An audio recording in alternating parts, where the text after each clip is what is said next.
What's up guys? Welcome back to the channel Hand Waving. Your friend Naruto Addict 2.0 is here again with a brand new Naruto fanfic that's going to change everything. A story where Naruto is betrayed and banished. But destiny has bigger plans for him. From exile to emperor, this is the journey of power, strategy, and love. Today's fanfic is titled, What If Sharingan Naruto Conquered Hearts of Hinata, Ino, Temari and More Harem Part 1. I was a clear night in Konohagakure, the shinobi village in service to the Land of Fire, one of the 5 major elemental nations ruling the large continent. Arguably the most powerful of the 5 great hidden villages, Konoha endured and survived attacks from the others and their allied minor villages in 3 separate large-scale conflicts called the Great Shinobi Wars. Even more impressive, they came out among the decisive victors in each of those wars. Thanks to the powerful, and somewhat eccentric, shinobi in service to the village that helped secure those victories, it was a quiet and peaceful night for citizens of Konoha without any fear of unprovoked attacks from outside forces.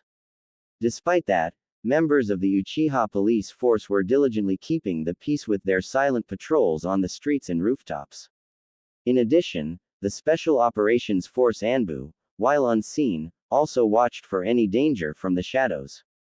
All whispered conversations in the shadows and drunken mumbles from a few stragglers ceased abruptly when they all sensed a growing presence in the air.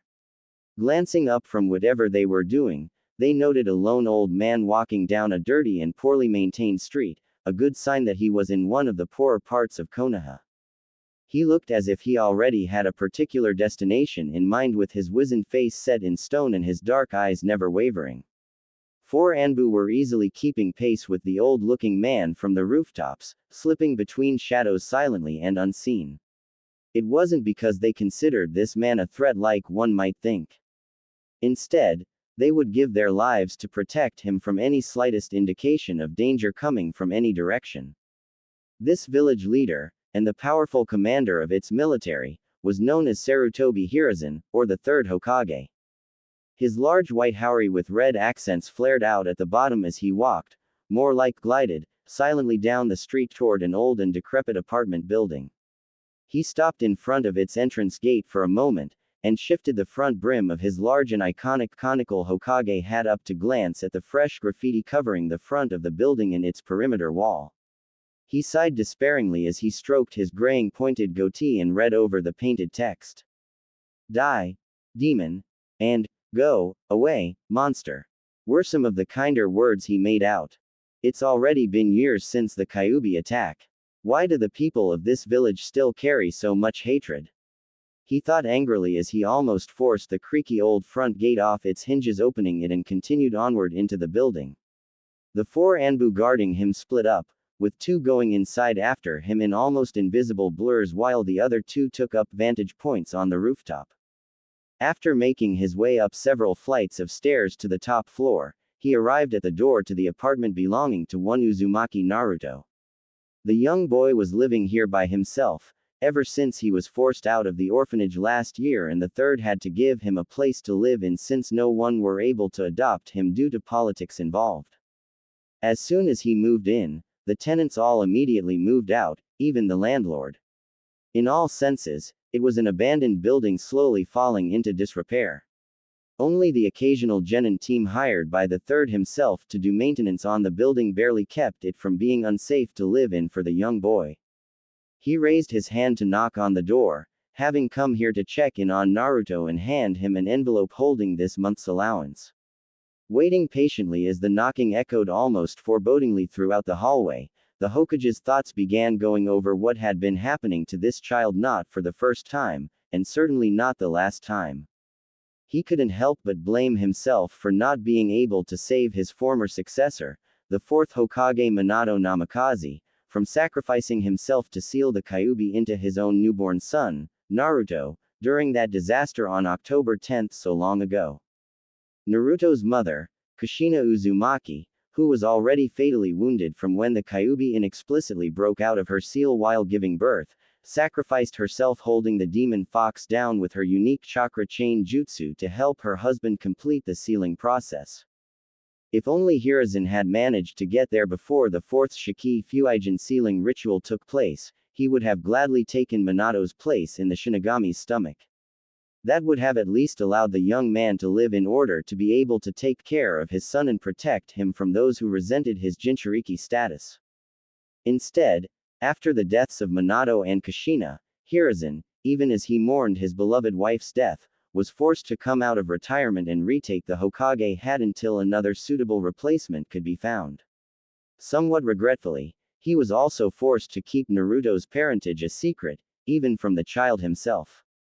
Iwagakure in Land of Earth would have likely attempted to kill any offspring of Minato Namikaze, the man who single-handedly decimated a large portion of its army in one battle with his deadly techniques in the last Great Shinobi War.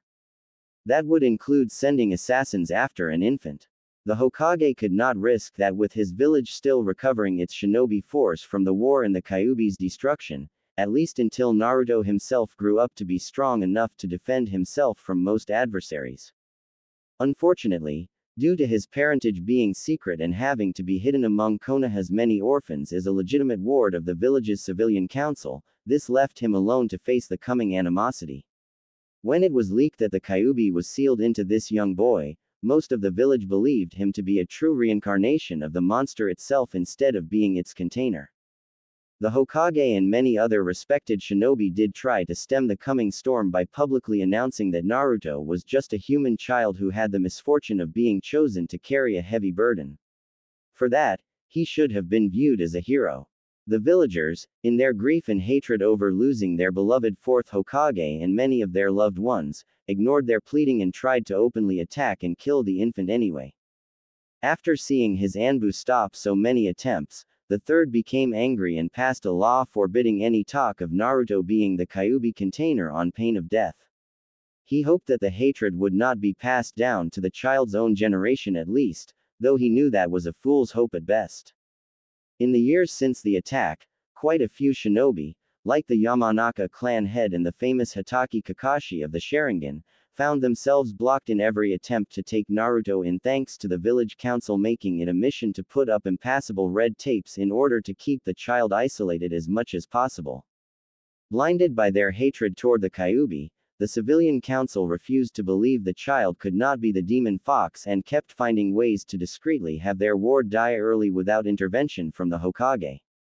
They began by denying him even the basic necessaries of life by often having him kicked out of stores and restaurants and overcharging him for anything, even expired food.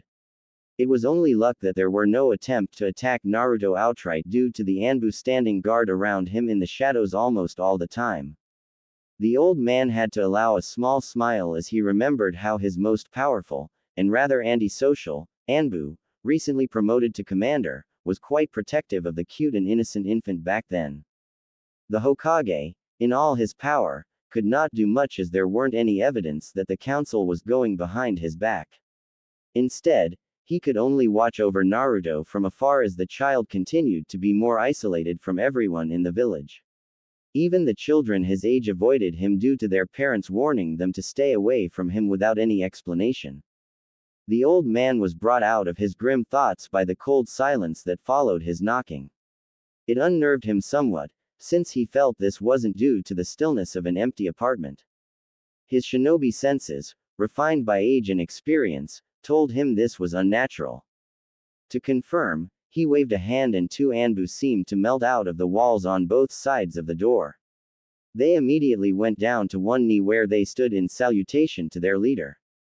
Has Naruto-kun left the apartment at any time tonight? Hiruzen asked the dog-masked Anbu with gravity-defying silver hair kneeling to his right. This particular Anbu captain was called Inu or, more famously, Hitaki Kakashi of the Sharingan whenever he wasn't wearing his Anbu mask. No, Hokage-sama. He entered the apartment mid-afternoon and hadn't left since. Before that, we followed him through his usual routine.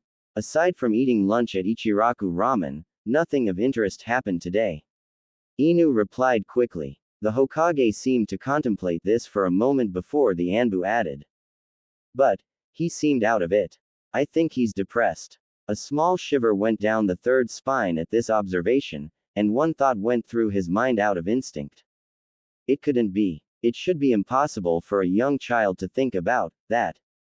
He immediately pointed his index finger at the door, and 4 Anbu, the 2 guarding Naruto plus the 2 that followed the Hokage into the building, quickly surrounded the door with 2 on each side. Inu, on the right side, picked the lock almost instantly and slowly opened the door. When it tapped fully open against the wall, all 4 masked shinobi quickly zipped into the apartment with a textbook criss-cross entry procedure. The Hokage, walking calmly but decisively, then immediately followed them in. The first thing he noticed was the deep darkness and the unnatural quietness permeating throughout the entire apartment. Even if Naruto was sleeping, shallow breathing should have been heard at least. Inu and his partner were standing in the unlit kitchen to the left, and the other 2 Anbu took positions in the empty living room to the right.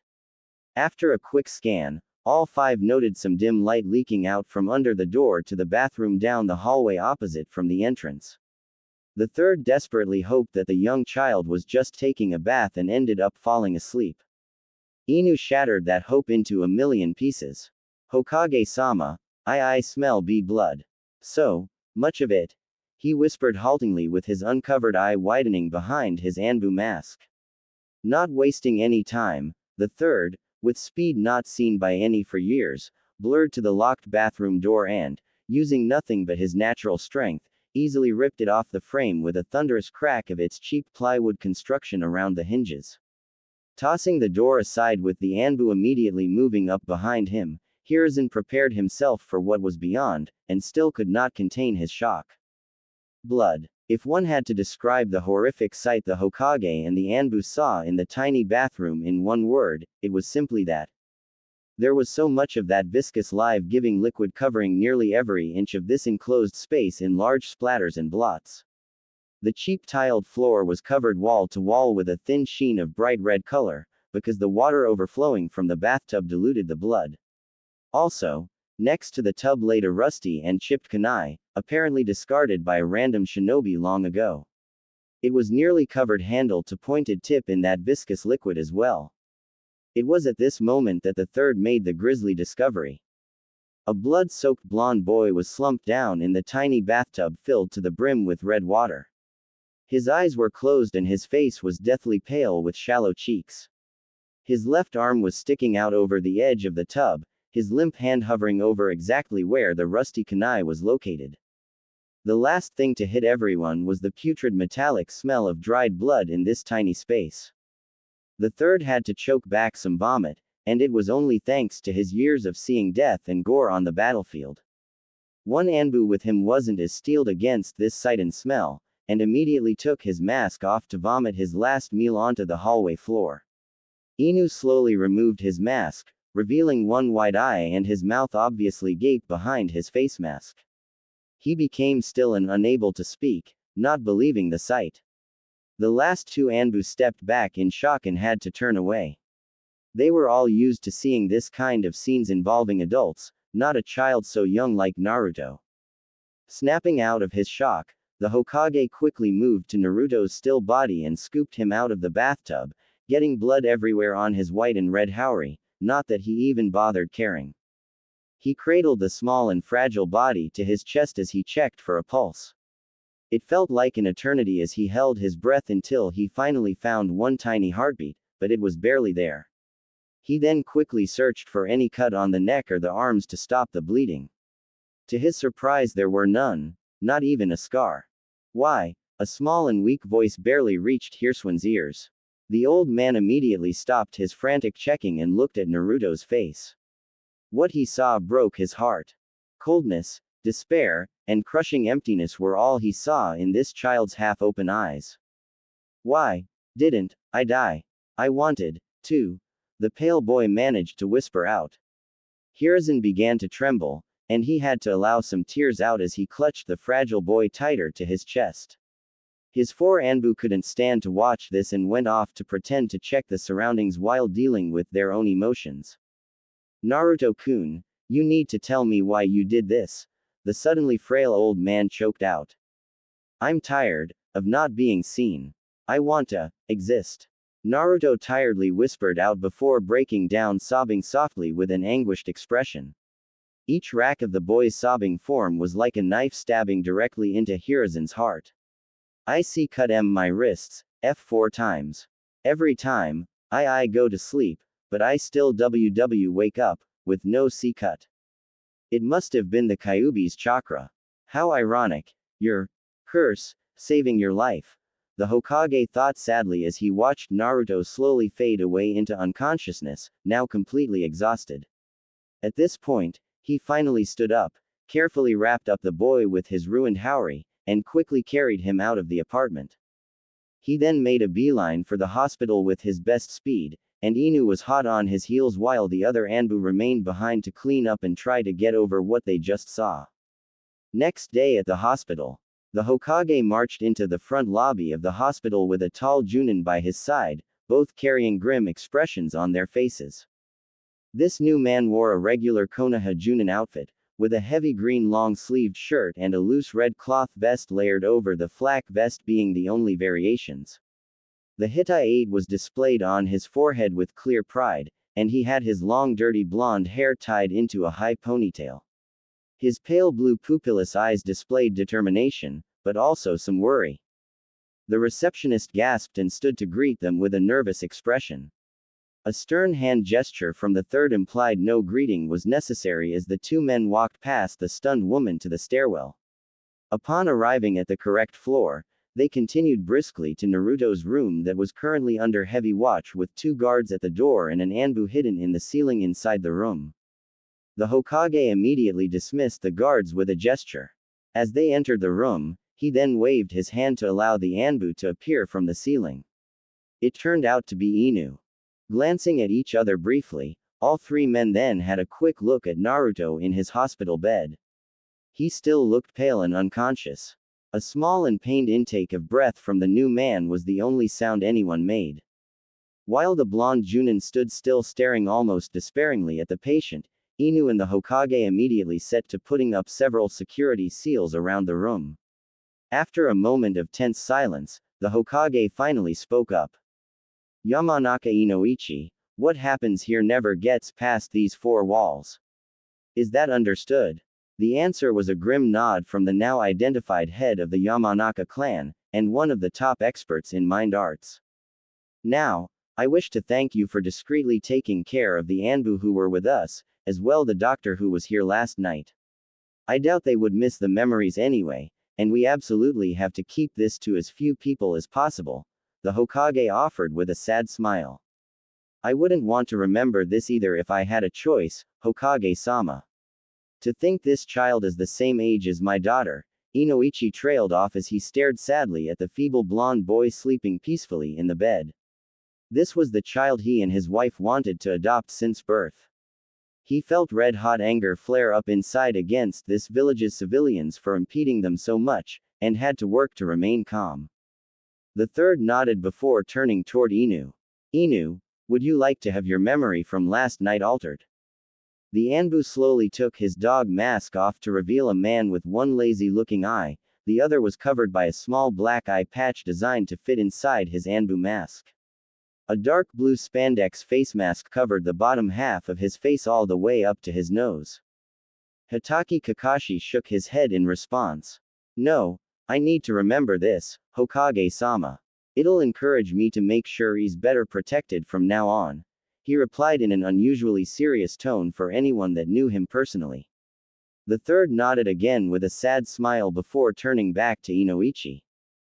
Inoichi-san, as we have discussed before, I would like for you to go into Naruto-kun's mind and completely remove any trance of the past 48 hours from his memories. Then go back to the time he just left the orphanage and work from there to the present, altering some events he encountered in subtle ways that may help him feel a little better about himself. Even random acts of kindness from non-existent strangers will help. As for why he ended up here, an accident involving him hitting his head should work and explain the foggy memories he may have after this. If you wish to object about any ethical issue with this, now is the time to do it, and I will note it in the report that I'm making for Hokage's eyes only. Inoichi shook his head. How could he object to this? No child should ever have to think about committing suicide. He then walked over to Naruto's bedside and pulled up a chair so he could sit comfortably as he dived into the boy's mind. Upon reaching up to the boy's forehead with his hand, the Hokage decided to give the clan head a warning. Be careful, only Minato-kun knew exactly how the Kyuubi's seal works, and you may encounter the beast in there. If you do, give it a wide berth and try your best to fix the memories. It should not be able to harm you, but it may attempt to speak to you. Be wary of it. Inoichi only hesitated for half a second before touching his hand to the boy's forehead. The closing of his eyes and slight slumping of his shoulders were the only signs he had successfully entered Naruto's mind. The Hokage sighed as he sat in another chair. I hope this works, he mumbled as he and Kakashi watched over the two blondes. 2 hours later, Inoichi blinked awake as he removed his hand from Naruto's forehead. The Hokage and Kakashi looked up at this movement, and they were surprised to see the blonde Junin shoot up out of his seat with his body trembling from unbridled rage. How dare they? He growled out quietly before exploding. Those bastards! How dare they? He roared before slamming a fist on a nearby wall, cracking it a little. Afterward, he had to work to regain control and managed to calm down a little. The Hokage and Kakashi were stunned to see the normally calm clan head fly off the handle like this. They decided to give the blonde a minute to calm down more. Did you see anything notable? Hiruzen finally inquired after an eternity of tense silence. Nothing. Absolutely nothing, Hokage-sama. Inoichi bit out. This odd statement confused the other men. That's the thing. This young child was never attacked. The worst they ever did physically were selling him bad food and throwing him out of stores and restaurants. Apparently they didn't see the point of directly harming him since it would most likely mean their death due to your law. The Hokage nodded for the blonde to continue. Inoichi let out a pain-filled sigh as he stared down at the unconscious Naruto with trembling eyes. They just acted like he didn't exist. They ignored him and cursed him anywhere he went. The only times he actually got positive attention was whenever he saw you or ate ramen with a middle-aged man and his daughter. He has been dealing with that ever since the first memory he could remember. I wonder which is worse, physical harm or having your entire existence cursed and denied anywhere you went. The Hokage's expression slowly became grim as he began to understand what the clan head was getting at. Kakashi was now glaring intensely at a particular spot on a wall. After a moment of silence, the third finally spoke up. Do you think you did enough alternations that his mental state might be improved after this? It's hard to say, but in my study of his mind, he was so desperate for attention that a single encounter with a kind stranger boosted his belief in his existence exponentially. I created and scattered several encounters like that throughout the past year and altered some of the negative events he encountered to have somewhat better outcomes. I even put myself in one of the new memories so he would feel comfortable talking to me if he sees me again around this village. I will likely introduce my daughter to him to be friends at that point. The civilians will object to seeing these two together, the third stated calmly. They all can go to hell for all I care. Inoichi snarled in response, before taking a breath to continue calmly. My wife and I have allowed ourselves to be pushed around by them and their red tapes whenever we tried to adopt young Naruto. We've dealt with it long enough, and if we cannot go that route, then we will involve ourselves in his life another way. It's not like they can legitimately order Inohime to not be friends with him. The Hokage nodded in response. I couldn't agree more. I will support you and whoever goes this route fully. Did you do anything more in his mind? I couldn't because I'm sure he'd notice. I believe when he wakes up, he should be in a better mood. Even then, I still hope he will become friends with my daughter and the others. That will go a long way toward validating his belief in his existence. Inoichi spoke in an analytical tone.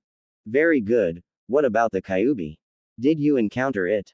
No, Hokage-sama. I easily felt its presence in the mindscape, but Naruto's memories were located far away from the Kyuubi, so I was able to work unimpeded. Inoichi replied with apparent relief. Good. The fourth did an excellent job with the seal then. Now, I need you two to understand why none of this leaves the room. The Hokage began with a firm gaze at the two men before continuing. If news of this got back to those who are still angry about the Kyuubi, they will believe whatever they were doing was working and will intensify their efforts, making this worse and isolating him even more. I do not want to see a repeat of what I've seen the night before. Naruto-kun and suicide should not exist together in the same sentence. I know you believe this as well. The other two men nodded in firm agreement. The third sighed before putting his hand up in a half-ram seal and whispering, "Kai," to release the security seals in the room. Inoichi slowly rubbed his palm on the young blonde boy's forehead with a sad expression before it changed to one of full-on determination. He then excused himself to leave. Kakashi, sensing that Naruto was coming out of his sleep, decided to put his dog mask back on and return to his hidden position on the ceiling. Hiruzen calmly straightened out his Hokage outfit a little bit before taking a seat next to the bed. It wasn't long before the young blonde began to stir and yawn, as if he was waking up from a long and fulfilling night of sleep. The other two occupants of this room immediately noticed the changes in the little boy's cerulean blue eyes. They weren't as empty or soulless as before. They showed some of their usual brightness with some visible confusion as the boy took in his surroundings. Hokage Jiji, Naruto muttered in surprise as he saw the third and then surveyed the hospital room with a confused pout. What am I doing here? Did something happen? Sarutobi Hiruzen, the third Hokage known as the famed god of shinobi, and the professor, was suddenly stumped and silently cursed his stupidity at forgetting to ask Inoichi for details regarding the supposed accident that had the boy land in the hospital. He heard the tiniest bit of snickering and glanced menacingly in the direction of the hidden Kakashi. The corners of his lips barely twitched upward when he heard a gulp. He still got it. Naruto-kun, I'm glad you're okay, and you're in the hospital. I was told you were admitted here unconscious after you hit your head. What was the last thing that you remember? He tried to fish the fake event out without suspicion. He saw Kakashi shrug and did a so gesture with his hand out the corner of his eyes. He frowned in slight offense. Maybe he should make the one-eyed Anbu a sensei for 3 brats as punishment. While the old man was contemplating unfair punishments, young Naruto was concentrating to remember what happened. I was walking through the park and I saw a girl trying to climb a tree. Naruto muttered as he continued to work through the fogginess in his head.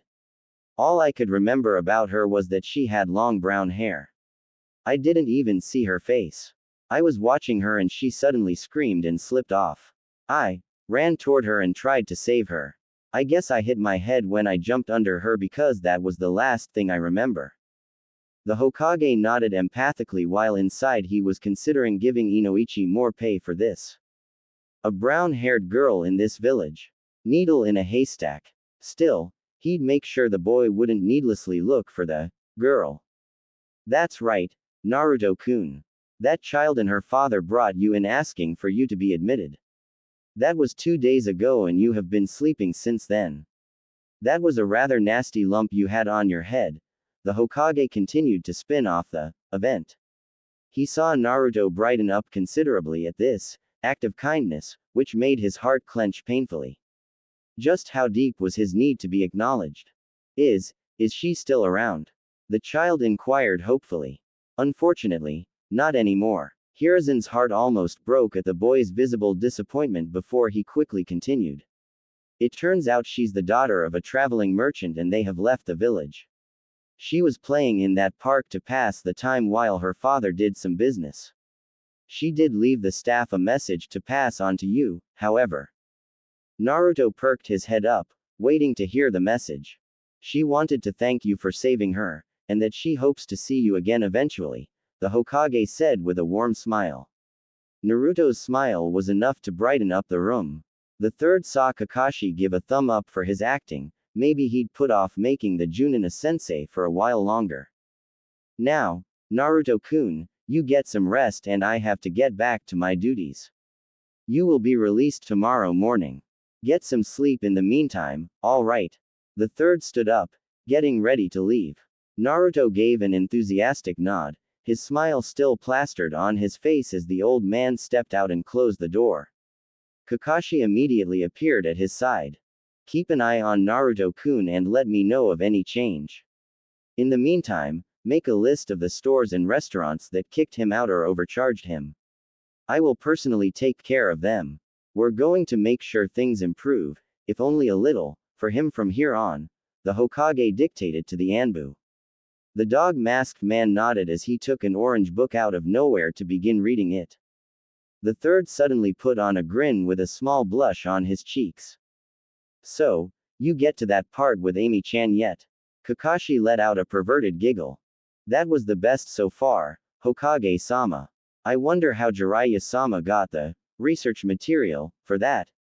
Suddenly, the temperature in the hallway chilled a few degrees. Both men note this and looked around to see several angry female nurses and patients glaring at them as if they wanted them to combust on the spot. The two men gulped and quickly sunshined out, lest they suffer the women's wrath. Back in Naruto's room, the still smiling boy let out a long sigh as he watched the Hokage close the door. His fake smile faded like a wisp from his face as he leaned back into his bed. He could feel his crushing depression and shame crash over him like waves. Sorry, whatever you did in my head, I still remember everything. It didn't work and this still hurts so much. The blonde boy trailed off, with his bright blue eyes dulling to near darkness as he curled into a ball and began shaking with silent sobs. Soon at Yamanaka Flowers, Inoichi let out a weary sigh as he took his shoes off in the entranceway of his home.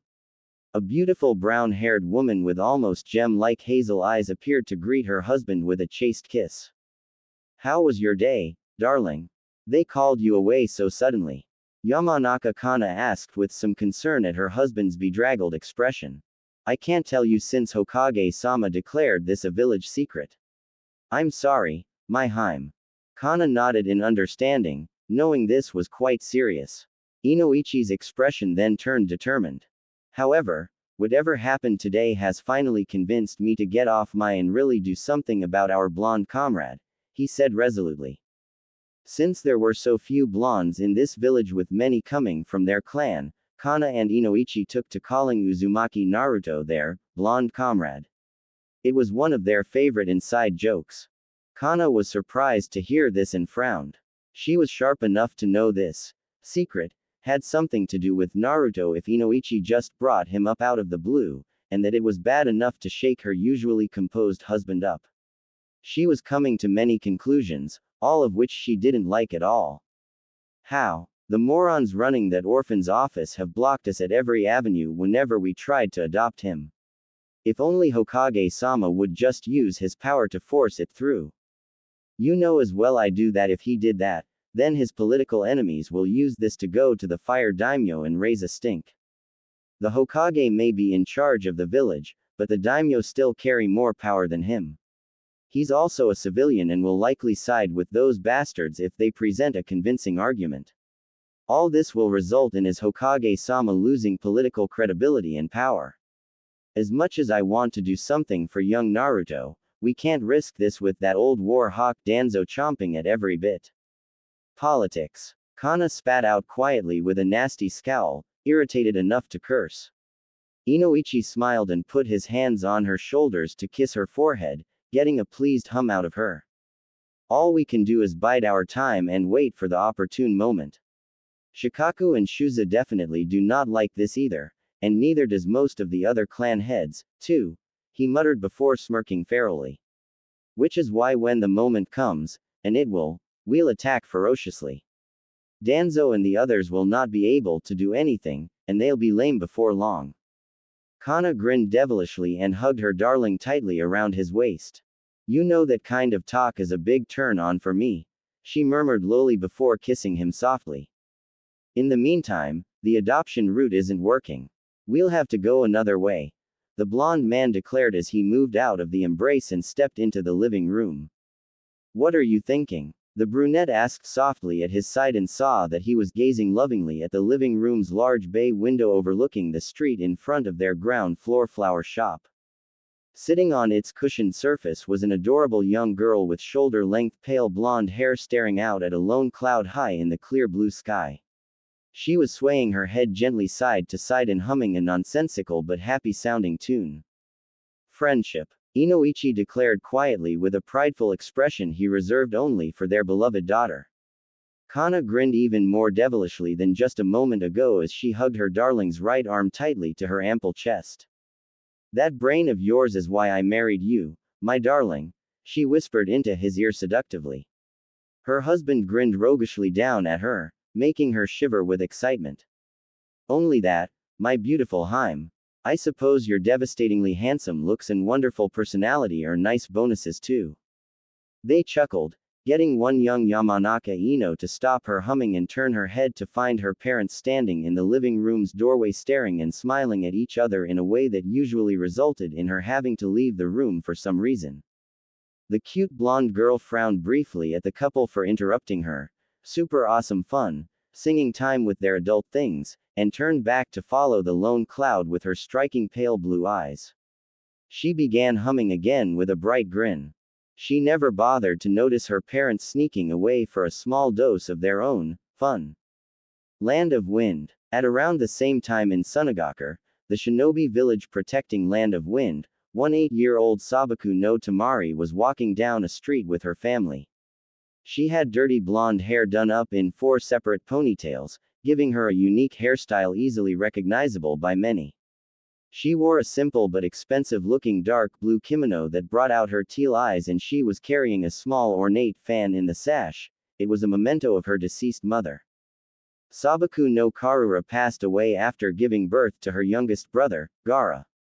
Temari still never forgave her father along with the 2 elders of the village council for the circumstances that led to her beloved mother's death. On her left was her 7-year-old brother, Kankuro. He had brown hair, wore a simple t-shirt and cargo shorts, and he had a nice face. He would have an easy time getting women to notice him in the future if she didn't have to wonder about his growing obsession with creepy puppets and makeups. On her right was her brownish red-haired father, the Yondaime Kazekage of this village in his full Kazekage robes. Despite his somewhat short stature, there was no denying the power that radiated from him. His ability to draw out and control gold dust from anywhere in the environment around him was the only reason the village hadn't gone bankrupt in the years since its massive losses in the Second Great War. All this was also in spite of the Wind Daimyo beginning to send more missions to their current ally, Konoha, due to its lower rates. Next to her father on the other side was her youngest brother who just turned 6, Gara. He was basically a mini version of the Kazekage, with short and shaggy dark red hair and the same blank expressions on their faces. They even shared the same black rings around their light green eyes, making them look somewhat like raccoons. He wore a simple black full-body suit with a white tunic draped over his right shoulder and wrapped around his waist. He also carried a small gourd, full of his near-sentient sand, on his back. Everyone on the street gave the family a wide berth. Temari knew it wasn't out of respect for the family, who were basically royalty in this village. It was because they feared Gara due to the fact that he was the host of the Ikibi, or one-tailed beast, named Shukaku. At the urgings of the elders and the council, the Kazekage tried to increase the quality of the village's shinobi force to attract more business from the Wind Lord by sealing the Ikibi into Gara still in his mother's womb. This led to complications during the childbirth, resulting in Karura passing away as she held the tiny and frail Gara. Temari gritted her teeth at the memory. Since her mother's death, the family became broken and dysfunctional. Temari and Kankuro barely managed a tiny semblance of a sibling relationship while living in constant fear of their youngest brother's occasional psychotic episodes. Their father became cold and distant, deciding to focus all of his attention on the village instead of his children. The worst off from that death was Gara himself, however. Due to his sentient sand controlled by the Ikibi inside him, other people feared him and kept away from him. At first, Gara wanted to make friends, but his sand kept accidentally hurting and killing some people. The longer this went on, the more desperate the red-haired boy got until he was finally broken some time ago by the betrayal of his caretaker, his mother's brother Yashimaru, the only one to ever show him compassion in his lonely existence. From what Temari knew of that event, their uncle tried to kill Gaara out of revenge for his sister and, upon failing, he told the little boy that his mother hated him, cursing him throughout the childbirth until she died, and that his own father ordered the assassination attempt. That was what broke Gaara's hold on his sanity, and he had his sand crush his uncle to death. He then swore to live only for himself and went around validating his existence by killing at will. Since then, the village feared and hated him even more. Temari let out a sigh. How did her family become this up? She didn't even understand the reason for this walk together. They rarely did anything remotely family-like since her mother's death. She hated her father, but wouldn't go against his wishes, so that was why she was walking among them, ignoring the villagers' stares. Out of nowhere, she heard several soft thuds. What was that? She looked to her right to see some kunais embedded into Gaara's suddenly raised sand wall, their sharp tips inches from his face. He wasn't expecting that and suddenly screamed in surprise and rage. His sand then flared up and quickly shot for a rooftop close to the Sabaku family. In response, the cage immediately shoved Temari and Kankuro into a nook between two buildings with a muttered warning to stay there. Gaara's shrill screams continued to fill the air as everyone around them panicked and immediately retreated into their buildings or hiding spots. The last thing Temari saw before entering the nook was Gaara's sand dragging a surprised Suna shinobi down off the roof of a nearby building by his leg, his face frozen in terror. The blonde girl noticed offhandedly that the cage had already taken his stance calmly, almost too prepared for this sudden attack. It was as if he had been expecting this.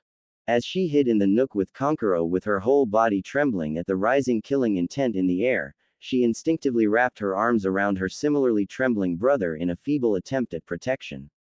It wasn't long until Gaara's screams stopped.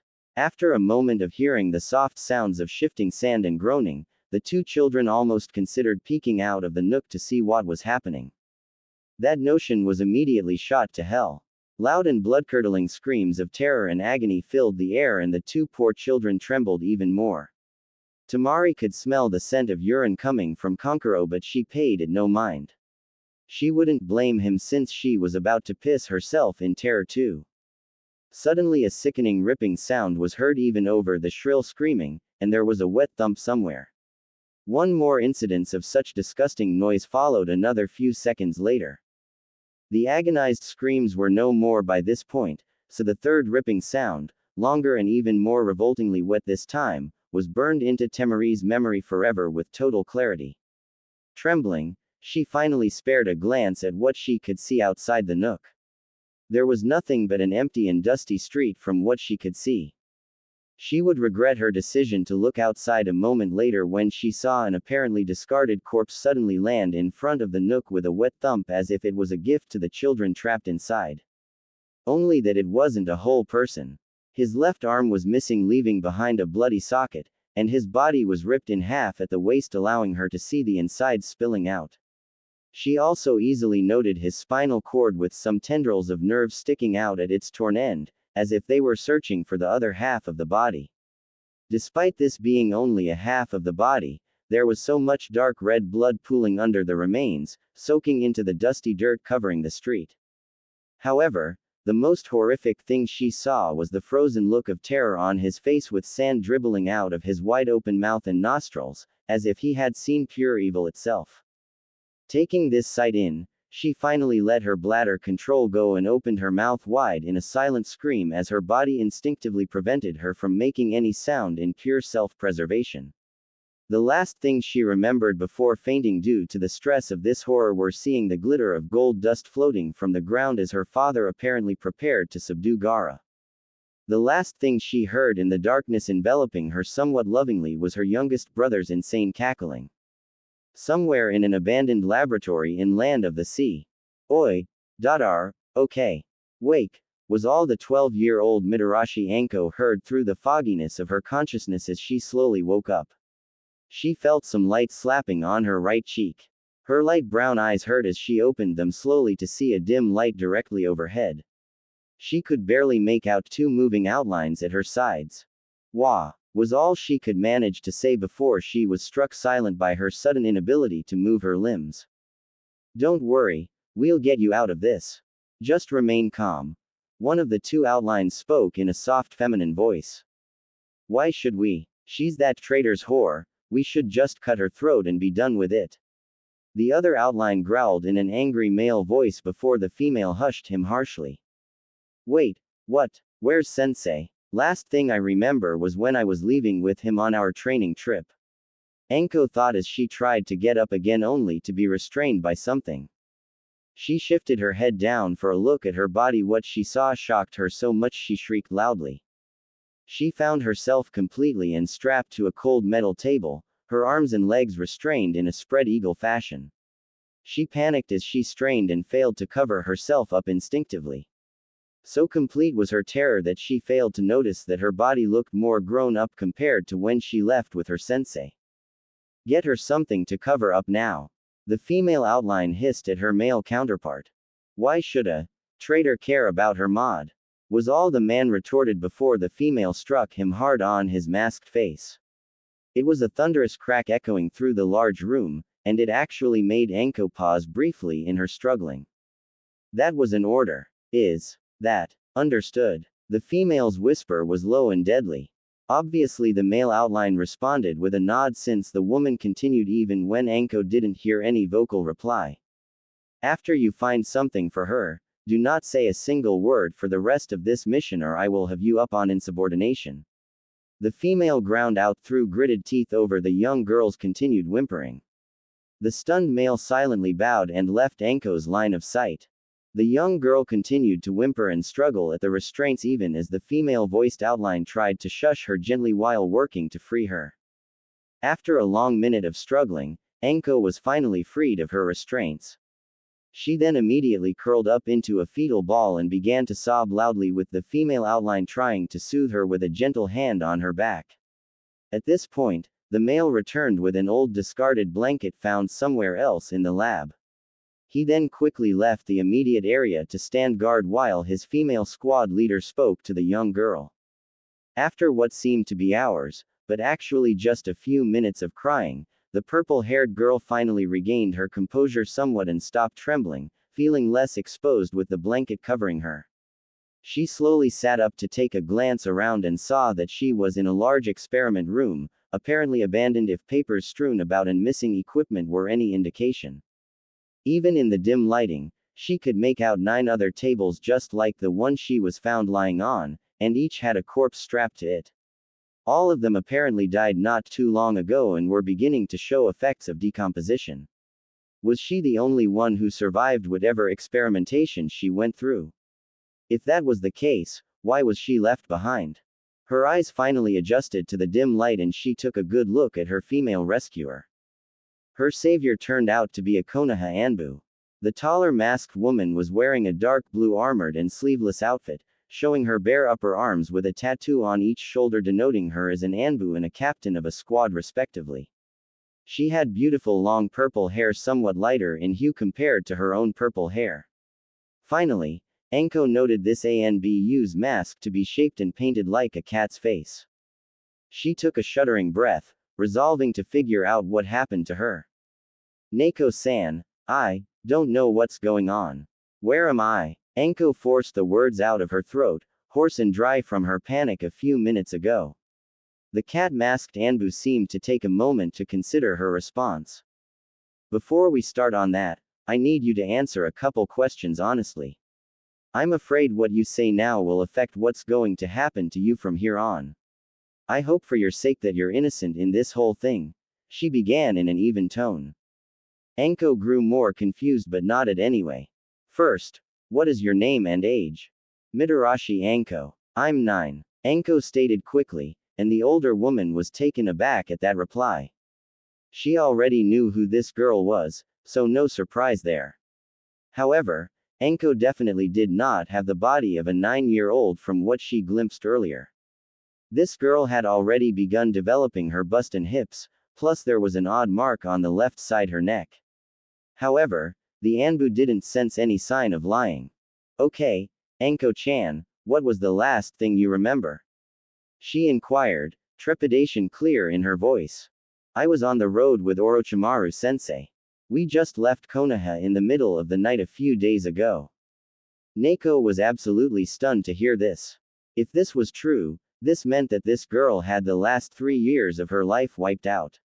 She had to ask one more question and she'd decide if she would have to kill this young girl right now, or take her back to Konoha for more questions. When you left, did Orochimaru ever say anything about why he was suddenly leaving? We know it was a last-minute departure. Did you get an explanation? She asked with a slight edge in her voice as she subconsciously slipped her right hand into her leg holster for a kunai. Anko was puzzled at the lack of honorific for her sensei but paid it no mind. Sensei said that he was taking me with him on a long-term training trip and told me we were leaving at that time because he just felt like it. It was typical of him, so I didn't think much of it. Why do you ask? Did something happen to sensei? Has he been captured and experimented on too? Sensing no malice from Anko as she heard genuine concern in these rapid questions, the Anbu let out a silent sigh of relief and moved her hand away from the kunai to put it on one of the young girl's hands. Anko-chan, I'm sorry, but there's no easy way to say this and I'm just going to let it all out now. You'll learn more about this while we escort you back to Konoha. The night you left with Orochimaru, he betrayed the village. He was caught doing inhumane experiments on kidnapped villagers and shinobi. He then escaped from Hokage-sama and Jiraiya-sama, and must have taken you along at the very last minute. He then apparently fed you lies about his reasons for leaving. If you had admitted knowing about his betrayal at any point up till now, I'd have killed you right now for treason instead of simply questioning you. The cat-masked Anbu spoke, her heart breaking as she watched the young teen's face change from confusion to shock, then to absolute betrayal. She had to continue before she lost her resolve. That's not all. He apparently thought of you as an experiment, not his student, because he used you in whatever this was. This room is part of a laboratory complex that the intelligence division believed to have belonged to Orochimaru. We were sent to investigate here and that's how we found you. You're the only one alive in this entire place. Anko's expression continued to break down as her light brown eyes began to leak tears nonstop. Lastly, it's been 3 years since Orochimaru's betrayal. You're not 9, you should be around 12 now. The Anbu quickly got out as she watched Anko spiral into total despair with sympathy. The young girl couldn't believe it. Her sensei, the one she looked up to and admired for years, used her and threw her aside like a piece of trash. She lost 3 years of her life. Worst of all, she's been associated with a traitor and she now felt dirty and tainted. After a few minutes of trembling and sobbing, she turned her despair into pure and unrestrained rage. I'm going to kill that son of a. She suddenly cried out at the top of her lung, unable to bear the pain of what felt like red-hot fire growing throughout her body as she clutched futilely at the strange mark on her neck. She slumped back onto the table and started thrashing all over it in pure agony. The shocked Anbu tried to hold her down and immediately stuck 3 of her fingers into the girl's mouth, preventing her from biting her tongue off in this pain. She then noticed the strange mark on the girl's neck glowing red and it seemed to be wriggling around a little. Another loud scream of agony ripped through the abandoned base and the sea surrounding it. Konohagakure, the Hyuga compound. The large Hyuga clan meeting hall was where the elders and leaders of both main and branch families met to discuss any issue about the clan or the village. Right now, it was filled to near full capacity with many members of both branches awaiting news about a special event happening now. The young clan heiress Hyuga Hinata was one of the many members kneeling properly on the well-polished main floor, her hands clenching tightly at the fabric of her richly appointed lavender kimono as she willed herself not to run away from the harsh scrutiny of her older relatives. The reason why she was nervous was because she was left alone, away from her parents who usually protected her from those that hated her shyness and gentleness. These were traits apparently unbecoming of a Hyuga heiress in the eyes of the more arrogant and prideful members of the clan. Ever since Hinata was born, all she knew was scorn from most of the clan's main branch for her kind nature. All Hyuga clan members were supposed to be strong and take pride in their clan being arguably the most powerful in the village, always competing with the Uchiha clan for that position. The fact that she hadn't shown the required amount of clan pride was a point of offense for the older Hyugas. Instead, she preferred to see herself as equals with others, including the branch members.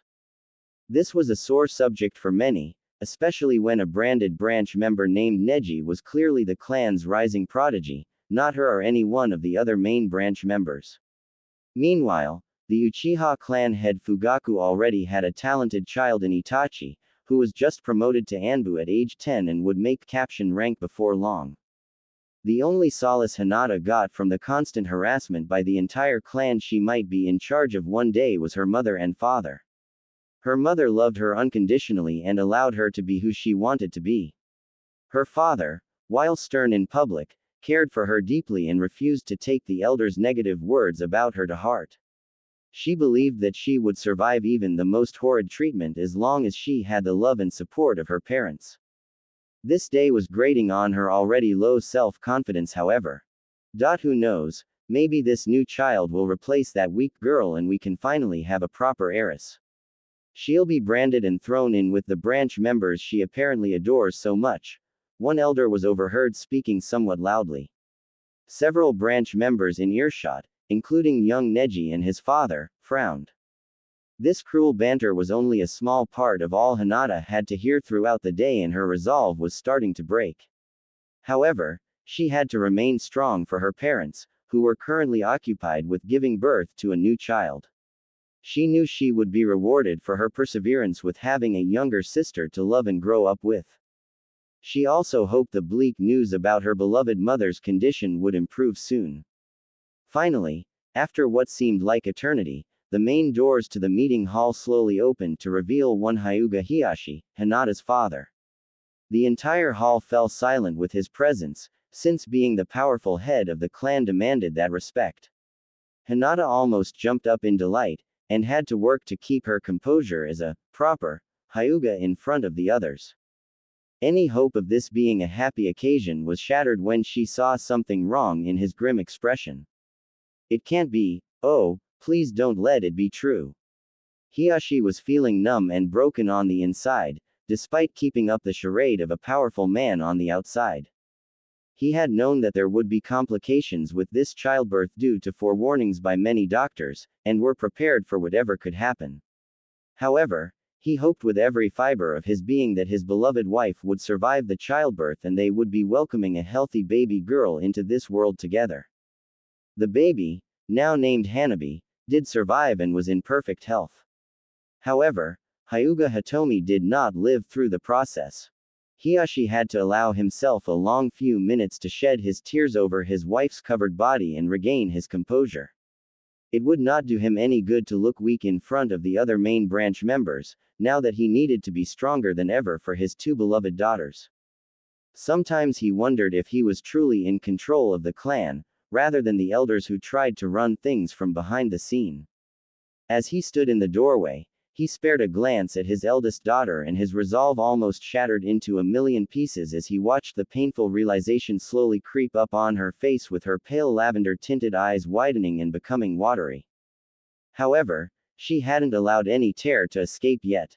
He would have been proud of her for being able to keep up a strong appearance this long if the situation didn't require the opposite reaction, in his opinion, which was to let it all out and fall into a sobbing heap. He would allow her that chance soon. I bring you mixed news. We have given birth to a very healthy infant. Our newest daughter's eyes are excellent and she will be a strong member of this clan. She shall be called Hanabi, and it is my hope that this clan will help her grow into an outstanding individual. The clan head spoke with a hint of fatherly pride, but there was no happiness in his voice. No one in the room had said anything or moved to congratulate him. They were obviously sensing there was more to this. He continued. However, due to complications during childbirth, my wife Hyuga Hitomi passed away peacefully in her sleep just after she had enough time to hold Hanabi in her arms and name her. The room remained deathly silent. Only one sound could be heard, and it was coming from Hinata. She was slowly grinding her teeth with trembling eyes, and her hands were now clutching desperately at the fabric of her kimono as she was trying to keep her composure for a while longer. With this sad news, there will be no celebration and I wish to retire with my daughters to our house to grieve in privacy for the rest of the day. Hiashi finished with a tone that left no room for objections. He gestured for Hinata to rise from her kneeling position and allowed her to walk past him as he closed the doors. The entire room then broke into whispers. My daughter, you may go ahead. I will retrieve your new sister and join you soon. Hiashi spoke with as much affection he could spare in his tone. Hinata did not object as they split up, and she quickly picked up her pace toward their house. Hiashi arrived a few minutes later with a tiny bundle in his arms to hear loud sobs and wails filling the house's common area. After a brief second of searching, he found his eldest daughter kneeling on the floor by the living room table. Her head was buried in her arms resting on top of it as she continued to cry loudly, her tears wetting her kimono that became loose and disheveled from apparently running the rest of the way here. As if sensing the mood, the little bundle in Hiyashi's arms named Hanabi began to wail loudly too. Sighing painfully, the father of two could do nothing but take his seat by Hinata with a soothing hand on her back as he allowed a few tears to run down his cheeks as well. Uzumaki Naruto, 8 years old, was taking a leisurely walk through the quiet walkways of the clans district admiring the beautiful full moon in all its glory on this night. He was heading home to his crappy apartment from the Nara compound, the residence of one of his close friends, Nara Shikamaru. He had been invited over for dinner with the Naras and to play several shogi matches afterward with the pineapple-haired young heir. The blonde found it hilarious to see his incredibly lazy friend, a bona fide genius, be both fascinated and frustrated by his unconventional tactics, even though he ended up losing each match anyway. He considered it a victory on his part if he forced the pineapple-haired lazy to take his famous thinking pose, in which he sat still with eyes closed and his hands together in an odd gesture, during the match. Smiling fondly at the memory of Shikamaru, Naruto wondered how he managed to turn his life around quickly and made friends so soon after that fateful night. Despite Inoichi's best efforts, he still remembered everything, every drop of spraying blood, the sound of his wrist tearing open with the jagged blade of the rusty and discarded kunai he found in an alley, and his surrogate grandfather crying over his bloodied body. He had no idea how, but he knew as soon as he woke up that the memories planted in his head were fakes and the real ones remained. The fake events were just foreign objects in his mind that he recognized immediately. Naruto could have thrown a huge fit with the Hokage for messing with his head, but he understood why upon seeing his surrogate grandfather's anxious face. The third simply wanted the young boy to be well and happier. He then did a better acting job than the Hokage ever did to assuage the old man's fears about his mental state. After the third left the room, Naruto then spent all day in the hospital bed thinking about what happened the night before, and decided to push down the pain and loneliness just a while longer for his surrogate grandfather's sake. The crushing depression he felt about what he attempted didn't make that decision easy, though. He wondered how to even begin, and it wasn't long until he remembered that tall and blonde ponytailed man he saw in his fake memories. It was soon after he was released that he ran into the same man around the village and found his name to be Yamanaka Inoichi. He was then quickly introduced to the man's daughter. Yamanaka Ino became quite important to him quickly.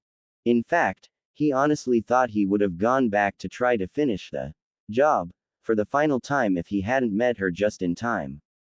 It also probably helped his fragile mental state at that time that he developed a small crush on her because he enjoyed her genuine cheerfulness and playful nature compared to the fake smiles he used to display in the past. They became fast friends and he was introduced soon after to Shikamaru and the eternally jolly, as long as the word fat wasn't heard, Akamichi Choji. The four of them got along great even though they annoyed each other with Ino's bossiness, Shikamaru's laziness, Choji's over-the-top gentleness, and Naruto's pranks. He remembered being scared out of his wits when he was first invited over for dinner with the three clans when they gathered for their bi-monthly dinner party. After some prodding from his friends, and Ino's use of force, he finally relented to the invitation. To say it was an eye-opening experience to eat dinner with other friendly people was as much an understatement as saying one Hatake Kakashi liked porn a tiny bit. Naruto's social ineptness, especially his poor table manners, endeared him to the clans, and they took it upon themselves to beat some etiquettes and common senses about society into him whenever he came for over with any of his friends. Yamanaka matriarch Kana and Nara matriarch Yoshino especially made sure he was well educated, much to his hidden chagrin. Choji's clan at least made sure he was well fed. Thanks to their hard work, he turned out to be a genuinely bright and friendly individual who had no issue with anyone as long as they didn't cause him any trouble. In the years since meeting those three kids and their clans, the blonde's quality of life improved considerably and he found himself genuinely happy these days, despite still enduring the hatred of most of the village. Despite all that, it still took him a long time to truly pull himself out of the depression and guilt that came with trying to take his own life. But he felt lately that part of his life was finally over, and he could say that awful memory was just that, a memory, and he honestly could not imagine why he even considered it in the first place. To think, all it took was a curious girl declaring, "Let's play," to pull him from the very edge of the abyss. Pulling himself out of his thoughts, Naruto noticed he was near the Hyuga compound and gulped loudly. He never liked the entrance guard's white pupil-less eyes following his every movement as he walked past, stony expressions seemingly forever chiseled onto their faces. He wondered if the cute girl he met earlier in the year lived inside this compound. 3 months ago, Naruto grunted loudly as he found himself tackled to the dusty ground of the neighborhood playground by an overenthusiastic Ino as she made to tag him. "Ow, take it easy on me, Ino-chan. Where in the rules did it say it was okay for you to tackle someone in the middle of a simple game of tag?" he yelled from under his friend's weight. Ino smirked as she stood and smoothed over her shoulder-length platinum blonde hair to make it less disheveled. She was wearing a purple t-shirt with white capris. "Where in the rules did it say it wasn't allowed?" she shot back impishly as she lightly dusted herself off. Naruto had no retort for that and resorted to annoyed murmurings about new rule forbidding Ino-chan from ever playing. His fellow blonde just giggled cutely before she noticed the time, and it was getting late. "Naruto, I have to get home to help mommy out. You gonna be okay?" She got a bright smile and a nod from the blonde prankster, and then left after a quick hug goodbye. When she disappeared, Naruto let out a sigh with a small blush as he remained unable to contemplate just what the cute blonde girl was to him exactly. He knew they were friends for certain, but he also felt slightly closer to her than he was with their two male friends. He hoped he'd get answers one day, if they ever came. "I guess I'll go home and treat myself to some ramen cups." "Wait, that's not so bad," he exclaimed with a picture of a ramen cup in each eye and drool coming out a corner of his mouth as he realized this lucky development. Before he left the playground though, he heard scuffling in the bushes nearby. Curious, he decided to check out the disturbance and stepped carefully into the bushes. As he got closer, he heard several boys' boisterous voices and a whisper-quiet girl's frightened voice. Forcing his way through the leaves, he stumbled upon a group of 3 boys ganging up on a small and timid girl with short indigo hair. He saw that she was wearing a simple black training outfit and was quite cute, but what his eyes quickly locked onto were her beautiful white eyes tinted with a hint of lavender. They were wide and trembling with fear. All of her would-be bullies turned to the new annoyance. "What? Don't bother us and beat it, shrimp. We're just asking this prissy Hyuga why she thought her clan is superior over the rest of us." The largest of the 3 boys tried to dismiss Naruto with a lazy wave. The blonde would have none of that, and he sure as hell wasn't going to take having his height be made fun of. He let out a battle cry and launched into the group, smashing a fist into the nose of the apparent leader. A few minutes later found poor Naruto bruised and winded as he laid spread eagle on the ground with the bullies, having grown bored with him and the still untouched Hyuga girl, leaving to find something better to do. The timid girl stared at the heaving form of her blonde savior in wonder for a moment, and gathered the courage to speak up. "Anyo, I'm sorry you had to jump in. It's because I'm weak." The girl forced her words out in a tiny and stuttering voice Naruto had to strain to hear. After a moment of catching his breath, The boy slowly rose to his feet and dusted himself off a little bit. After another moment of tense silence, he finally spoke up. "Don't worry, strong or weak, I won't stand for seeing someone hurt if I can help it," he declared with a foxy grin and a raised fist. The girl's cheeks reddened considerably upon seeing the grin. She wanted to know more about this boy, but before she could introduce herself. "Milady, it is time to return," a deep male voice echoed throughout the forest. The girl's pale eyes widened before she reluctantly bowed and left. Naruto shrugged this off and began making his way home once again, wondering about that girl. He thought she was as cute as Ino, and seemed very nice if not a little weird. It wasn't long before he forgot about the incident thanks to the power of ramen. Present. Naruto made it past the two Hyugas guarding the main gate and was walking along one of the compound's long perimeter walls. He realized it was already almost midnight according to the bright full moon overhead. Wow, that last shogi match took longer than I expected. As he walked in silence, he heard scraping of feet on a rough surface, likely roof tiles, but it was barely there. He doubted any other human could have heard this without chakra enhancement. He learned one day that he was blessed with heightened senses compared to other people because he was always the first to sense anything long before others noticed. He just never realized this until he was finally spending time with his peers and noticed his senses weren't exactly the norm.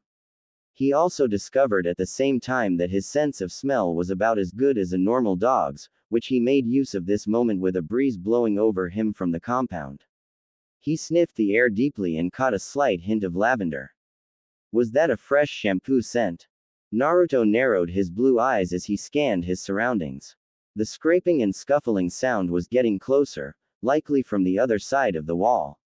Deciding to follow his instincts, he pressed his back up flat against the compound wall to try to blend into the shadow it was casting from the moonlight. The scent of lavender became stronger as the scuffling got closer. Then it all fell silent. A long minute of waiting followed with thick and stuffy tension filling the night air as Naruto rapidly shifted his eyes right and left down the length of the wall on either side. Finally, he heard a light thump as a pair of feet carefully landed onto the street from the top of the wall, and it was like an explosive tag going off right next to him since he was concentrating so hard on his hearing. He held back a pained gasp and an impulse to jump in surprise as he snapped his head to his right and glimpsed a tall figure clad entirely in a black stealth outfit. His body shifted into a ready state as his eyes searched the figure and zeroed in on a small bundle in the figure's left arm. He noted right away that it was a little girl in a white nightgown, and she was tied up tightly and gagged. Her lavender-tinted eyes were wide open with helpless terror. Few minutes ago in Hinata's bedroom, Hyuga Hinata was glad for this kind of day, a day in which the entire clan was busy entertaining a diplomat from the land of lightning's Kumogakure. Earlier in the day, the diplomat signed a tentative peace agreement with Konohagakure to help each other in certain aspects like aids, sharing some missions, and making some military concessions. That kind of dinner event kept the clan busy with preparations. A busy clan then would not harass Hinata as much, so she relished these days, which were still too few and far in between for her liking. The only things she had to worry about this day were to dress up formally, keep silent, and be composed at the large dining table, and that was it. After she took her bath with Hanabi, she put her younger sister to bed before slipping into her own futon. Her heavy eyelids began to droop with her last thoughts being of that blonde-haired boy with the gorgeous blue eyes, cute whisker marks, and that heart-stopping grin. The next moment, her pale eyes snapped wide open as she felt a rough hand cover her mouth and a sharp blade against her neck. She stared right up at the face of a large black-clad man and saw the clear message in his cold and dark eyes. Make a sound and you die.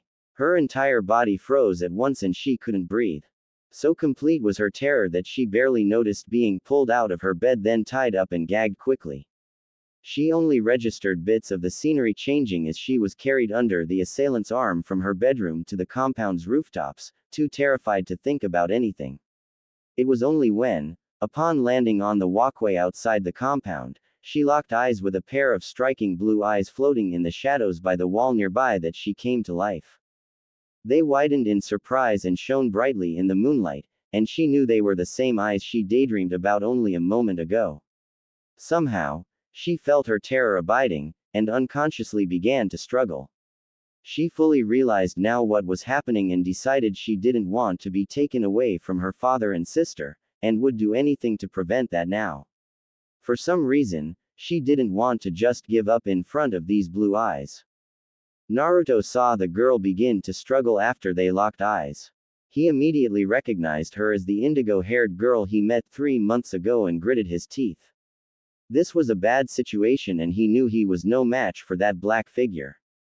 He didn't smell a single trace of this man, a good sign of an experienced shinobi.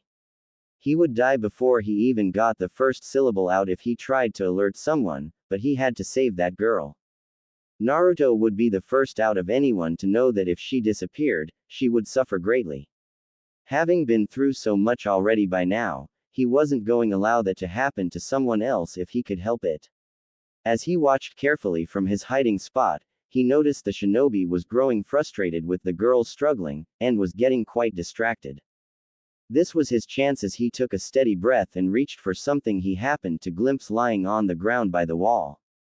The black-clad man was growing irritated with the Hyuga girl struggling in his hold. Since when did she instantly grow a backbone? He gathered from observing his primary target at the dinner earlier tonight that she was a cowardly and submissive girl. He thought she was going to be the easier of the 2 Hyuga females to kidnap for his secret mission in an effort to acquire more Kekkei Genkei carriers for Kumogakure.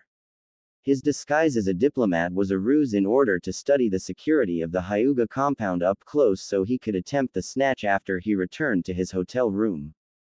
What would happen to the young girl and the shitstorm that had come when news of this got out, he didn't care. He was happy to serve the raikage, and could almost taste the glory and fame that came with being the one to bring the famed Byakugan to his village. Whop! That was the last thought he had before he heard a loud fleshly smack and felt pure agony like no other, even in his long career as a shinobi, fill his entire body all at once, pain so great he almost swallowed his tongue in shock. He barely noticed that this ungodly pain originated mostly from a certain pair of balls hanging between his legs. The last thing he saw before his eyes rolled up toward the top of his head was a long piece of stick wedged tightly between his legs. Why is it there? A young blonde boy almost had to wince in sympathy as he finished taking a full-strength swing with the long and thick stick that he found nearby into the man's completely unguarded family jewels from behind. The nin slowly sank to his knees with a strained groan as his arms instinctively reached for his prized treasure, dropping the tied-up Hyuga girl in the process. Naruto was waiting for this and caught her before she hit the ground. At that moment, they locked eyes again and he saw tears of relief and joy dribbling from the girl's beautiful eyes. He ripped the gag out of her mouth and she immediately buried her face into the boy's chest with happy cries of thanks. His cheeks warmed up at the praise and close contact. However, he had no time to think on this since the man would recover quickly. It's all right. I'll get help for you, the blonde assured as he used some effort to carry the tied-up girl as far as he could from the man, who was still in a quivering heap. He then inhaled in all the air his considerably large lungs were able to take. Ooey, that guy in black's touching the pretty Hyuga girl in weird places. Could be heard echoing throughout the entire village of Konohagakure. In an unrelated matter, all fathers of young girls suddenly felt compelled to check in on their precious daughters at this time, just to be sure. Hinata was stunned into silence with mixed feelings about this. She was blushing at being called pretty, but she was also embarrassed by the possible misunderstandings about having been touched in weird places, whatever they were. Naruto only had to wait one whole second before he heard the thunderous crash of someone smashing through a solid wall. That was immediately followed by a man's loud and terrifying roar of pure primal rage from inside the compound walls. Where is my daughter? I will slaughter you like an animal. The entire compound lit up at once, and Naruto had to snicker.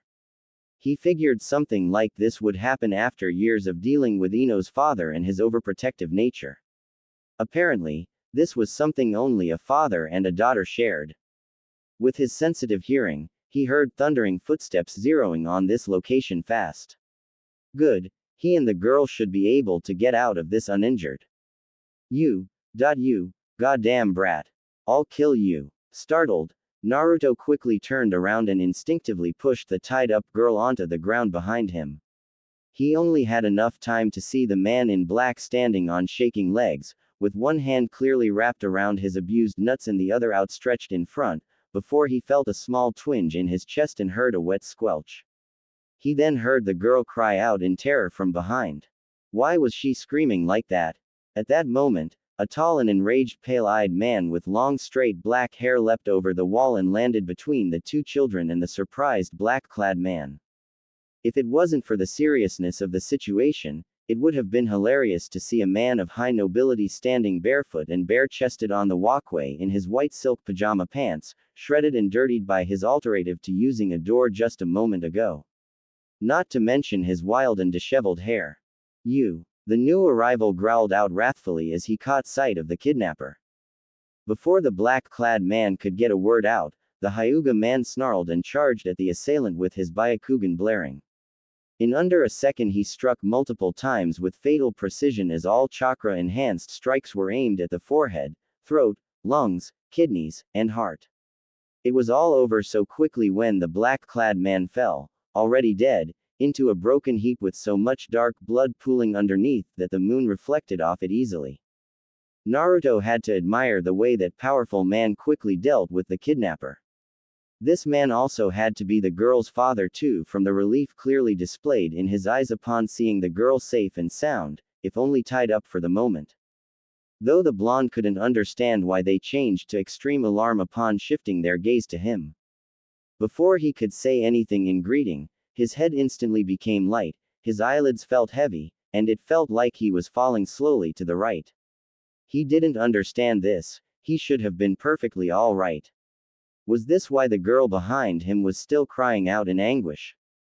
He watched rather than felt as his body hit the ground in slow motion, first with his right knee, then his hip followed by the shoulder, and finally his temple tapped against the cold pavement of the walkway. He couldn't fathom why he wasn't able to move his limbs anymore now. Finally, after a moment of panicked confusion, he used all his waning strength to glance down at his twining chest and finally found the cause.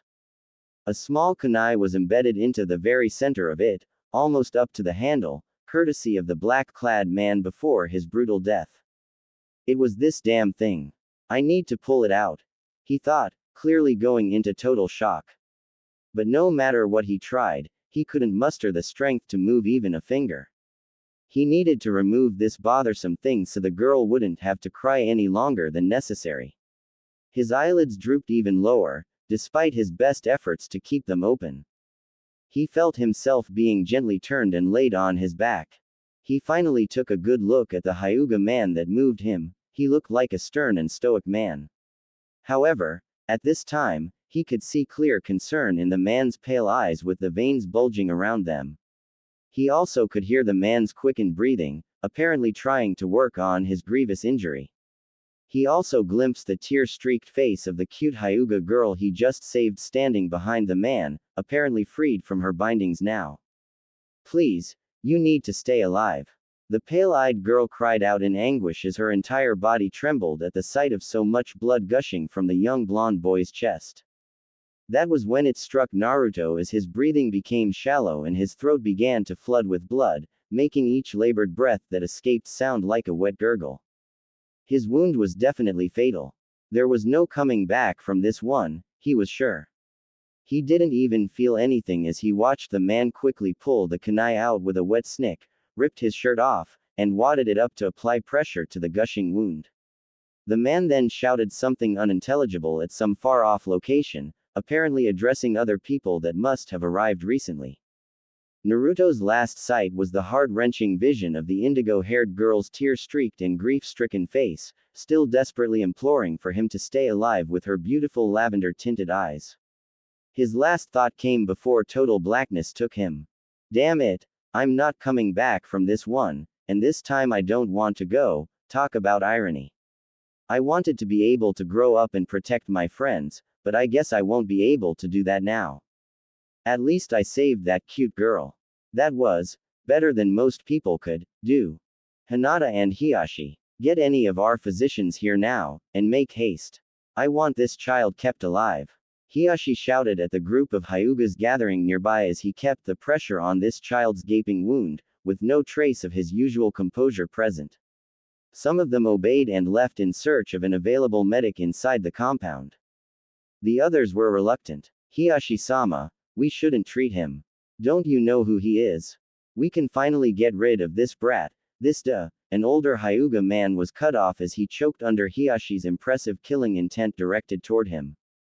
Finish that word and I will gladly have Hokage-sama execute you for breaking the law. This brat saved my daughter from being kidnapped and most likely a fate worse than death at the risk of his life.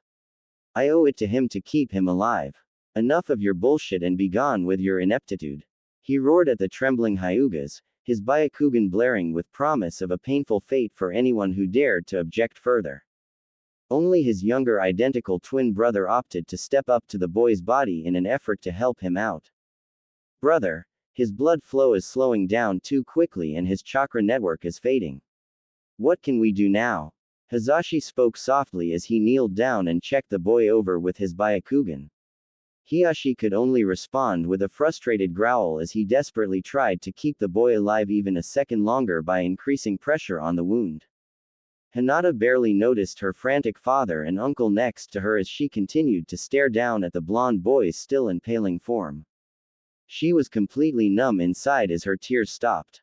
She couldn't understand why this had to happen to someone as kind and brave as him. If she hadn't been so weak, this boy then wouldn't have had to sacrifice himself to save her worthless self. She stared down at her trembling hands. It felt like she had the boy's blood on them, even though they were perfectly clean. Before she could spiral lower into total despair, she heard an unnatural yelp of surprise each from her father and uncle. Before she could glance up to see what happened, she was yanked backward by her nightgown's collar, her father's blood-soaked hand clenching tightly onto it. Landing some distance away from the boy's body, all three were shocked to see bright red chakra burst from the body and surround it as if it was protecting the boy.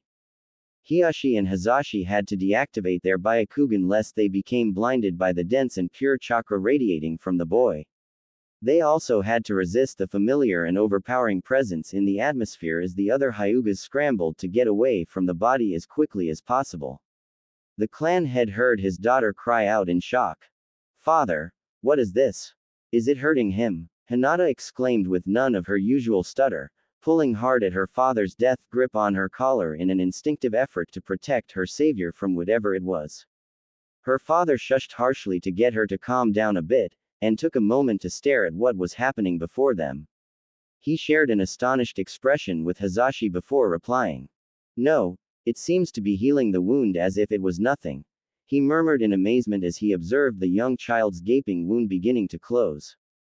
Inside Naruto's mindscape, Naruto opened his eyes to find himself lying on his back, submerged up to his ears in shallow water. He quickly sat up in confusion and clutched at his chest, only to see no sign of the wound he supposedly suffered and his shirt somehow remained intact. He knew that was real, so why did he end up here suddenly unhurt? He had a look around and saw that he was in a long, wide, and dimly lit hallway that seemed to stretch on forever into pitch-black darkness in either direction. The walls were old and crackling with large dark red and blue pipes snaking along them in odd patterns. He noted the red pipes were glowing bright red compared to the blue ones. What is this? Is this where people go when they die? Confused, he forced himself to rise and shake some of the excess water off. As he glanced at both directions the large hallway stretched into, he could feel something tugging at him a little one way. Having nothing else to go on, he decided to follow this sensation. After what seemed like hours of wading through the shallow water, the hallway suddenly opened up into an enormous room.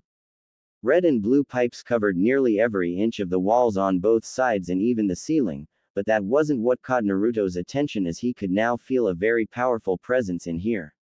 Walking further into the room revealed a giant set of iron bars blocking further progress into the darkness beyond. A closer inspection revealed a paper with seal written on it stuck high up on the center bar. He felt anxiety flowing through every single inch of his body. Something told him this was neither heaven nor hell. You catch on quick, boy. A loud and authoritative voice boomed through the large cavern-like room. The young blonde yelped in surprise and fell back to land unceremoniously on his backside, splashing the shallow water everywhere. There was silence for a long moment before the booming voice broke into a mirthful chuckle, seemingly shaking the entire room with each exhalation. Haha, it has been a while since I've had a good laugh. Please do not be frightened. We are in your mindscape and I wish to have a discussion with you, Uzumaki Naruto. The voice continued, rolling throughout the room like thunder. It took a moment for Naruto to regain his composure at hearing and feeling the presence beyond the iron bars. Oh okay, but, may I ask for your name since you apparently know mine? The young boy carefully inquired upon the mysterious presence. He heard what sounded like a pleased growl. Respectful, I like that. I will tell you my true name soon, but for now, I'm afraid you know me by another. The darkness began to fade out and Naruto could easily make out a massive silhouette shaped like an animal towering high over him. He also noted, with some trepidation, many long tails swaying gently behind it. Two enormous crimson eyes shone brightly down at him in the darkness near the top of the silhouette. The humans out there call me Kyuubi no Kitsune. The same nine-tailed demon fox that the fourth Hokage supposedly killed, with one exception. The darkness finally faded away completely, revealing an enormous crimson demonic-looking fox with rabbit-like ears and 9 tails. It was calmly lying on the floor and facing the boy directly with its arms crossed underneath its raised head. Its eyes were still staring down at him unblinkingly. Instead, I was actually sealed within you when you were a newborn. I am the reason why you are hated by most of the ignorant idiots you've met so far in this ungrateful village. The now revealed Kyuubi finished softly as its 9 tails twitched and swayed around absent-mindedly. It was watching the boy intensely for any reaction. It took all Naruto had to keep from crapping his pants at the prospect of being face to face with the giant demon fox that the entire village feared and hated. Only reassured somewhat by the presence of the iron bars between the two, he regained his composure finally. As he gazed up at the fox, whom seemed to be waiting for what he would say, he had to take a moment and think about what to say to this powerful entity apparently trapped within him. He finally understood why the villagers hated him so much and, at first, he impulsively wanted to yell insults at the fox sitting beyond the bars for being the reason he lived a painful existence until recently. But, would that have changed anything? Whatever put the fox into him already happened, and he already lived through the worst of the villagers, anger and hatred. Plus, those same villagers were morons for even believing him to be the demon fox itself in the first place, so he had no reason to care about what they thought of him now or in the future. He could tell things would continue to improve for him as he made more friends at this rate. And what if it wasn't the fox's fault it had to be sealed into him? He already learned of one lie when all of his generation and younger were told the Kyuubi was actually killed. Right now, to him, it might not be such a bad thing having a giant entity sealed inside him. He probably got some benefits from that, right? And maybe he could make another friend in the process. At that thought, the Kyuubi's eyes widened fractionally for an instant. After taking a long moment to quell the shock of this revelation, Naruto decided there was nothing that could be done to change anything right now. He decided to ask some questions before forming an opinion about his recently discovered tenant. Thank you for not calling me a prisoner, and yes, you did get some benefits from having a giant entity sealed inside of you. The Kyuubi suddenly spoke, as if the boy's thoughts were said out loud. Naruto flinched in surprise at that, then remembered that he was in what the fox called his mindscape. It makes sense in this case. From those red pipes I see coming out from your side, you're kinda paying rent with some of your chakra, even if it was forced. The blonde replied sheepishly, pointing at the pipes lining the walls. The fox only gave a small grin, liking this human. He had a sharp mind being able to understand instantly what the pipes symbolized. So what happened that had me end up in here with you? The last thing I remember before coming here was a creepy man in black killing me for saving a girl. I certainly had no idea you've been in me all this time till now. Naruto asked, looking up at the giant fox with a head. When you were dying, I pumped some of my chakra throughout your system and it increased your healing rate exponentially. While I'm working on that, I decided to pull you into this room so we can finally meet face to face and have a discussion. It spoke with an annoyed tone on the last word, as if it was going to confront the boy about something. Naruto gulped, having a feeling he knew what the Kyuubi was pissed about. As if to signify the changing mood, the fox's massive tails began to move around a little forcefully, splashing the shallow water everywhere. Now, I would like to tell you about my end in regards to how this seal works between us. As long as I am inside you, my chakra is absorbed little by little into your body and I cannot break out of the seal at any time without killing you. The fox explained while pointing at the paper seal on the bar with one of its tails. While I'd admit I'm not too put out by that notion, I realized it's best for me to work with you and keep you alive until the end of your life this time. The reason for this is the seal connecting us both is designed so that if you died for any reason aside from old age, I die as well and it probably would be long and painful, too. Naruto winced. The fox became more agitated as it narrowed its sinister crimson eyes at the cringing blonde, bared all of its teeth, got up on all four legs with thunderous footsteps, and its tails thrashed loudly behind it. They were raising a deafening racket in this large room. So imagine my rage when I watched you try to kill yourself 4 times in quick succession some time ago and I desperately worked my off to keep the both of us alive. Every god damn time, the all-powerful Kyuubi roared as it punctuated the last 5 words with an intense slam of one of its powerful tails onto the floor, shaking the entire room each time and causing large waves everywhere with the shallow water. The fox's angry roar knocked the boy off his feet and blew him back several meters to tumble through the choppy water. After the outburst, the fox exhaled loudly and seemed to calm down as it returned to lying down. Naruto, while a little wary this time, slowly stood up from the calming water and shook the excess off to face his tenant again while remaining silent with a guilty expression. The Kyuubi sighed slowly and a small smirk tugged at its black lips. You're lucky that I healed you on a whim this time. After what happened, I decided I wouldn't heal your moronic as ever again as long as you kept contemplating suicide. That'd mean I'm trapped inside a weak container and I'd rather just die with you and deal with the hassle of coming back to life a few decades later. I almost considered not saving you this time since going up against an experienced shinobi the way you are now would be considered a form of suicide by many people, myself included. The Kyuubi grinned at Naruto's annoyed scowl at being called suicidal for doing what he thought was right. Still, you did do it to rescue that human child and you actually did not want to die, so I decided to interfere and make a deal with you. I want to help you get strong enough to keep the both of us alive, as well as protect all of your friends, Uzumaki Naruto. Naruto became alarmed about the notion of making a deal with a demon, especially when it was the most powerful being in existence. He decided to make sense of something before he would decide to accept or not. Go ahead and ask your questions. The Kyuubi snickered at seeing the boy faceful at having his mind read again. Damn it. Anyway, I only have one question. Why did you attack Konoha? He asked firmly, before gulping a little as he saw the giant fox narrow its eyes angrily. Its tail shifted some as it took a deep and calming breath. Apparently it was a sore subject. A masked man with the Sharingan ripped me out of my previous container and put me under his control with that accursed Kekkei Genkai.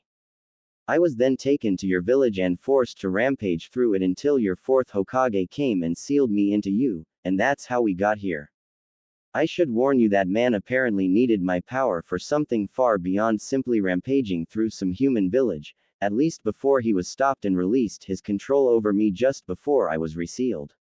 He would likely return in the future to try and rip me out of you, and I don't need to tell you that, with this seal, would result in certain death for us, boy. The Kyuubi spoke with an angry undertone. Naruto narrowed his eyes at the prospect of being hunted in the future for what he contained. He decided to move on and worry about that later. That's all I need to know for now. I'm going to be fine with being your partner on this then. The Kyuubi was surprised at this boy's carefree attitude about making a deal with a demon, even though it wasn't really one, at least in the strictest sense of the term, in the first place. Aren't you going to ask what the terms were on this deal, at least? Fine, I'll listen to the terms. As long as none of them has you stepping out of me and going nuts on this village, they should be reasonable enough. Naruto replied as if he was wondering why they were wasting time on this. The Kyuubi rolled its eyes. I'll tell you anyway so you won't bitch at me in the future about anything that comes up. Now, your benefits in this partnership are that you receive all of my help in making you much more stronger like a container of the Kyuubi no Kitsune should be.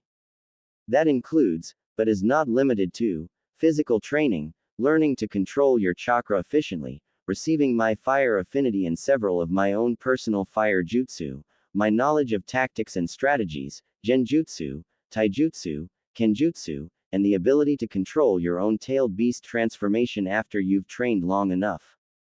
I will also help you with most of the genjutsu cast upon you by dispelling them with my own chakra. If you begin now and work hard, you should be strong enough to get on even ground with the strongest people I've seen by the time you reach the age of 18.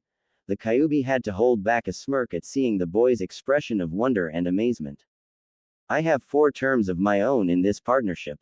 First, you unlock all of your senses to me so I can see, hear, smell, taste, and feel whatever you come across in the outside world since it gets boring in here.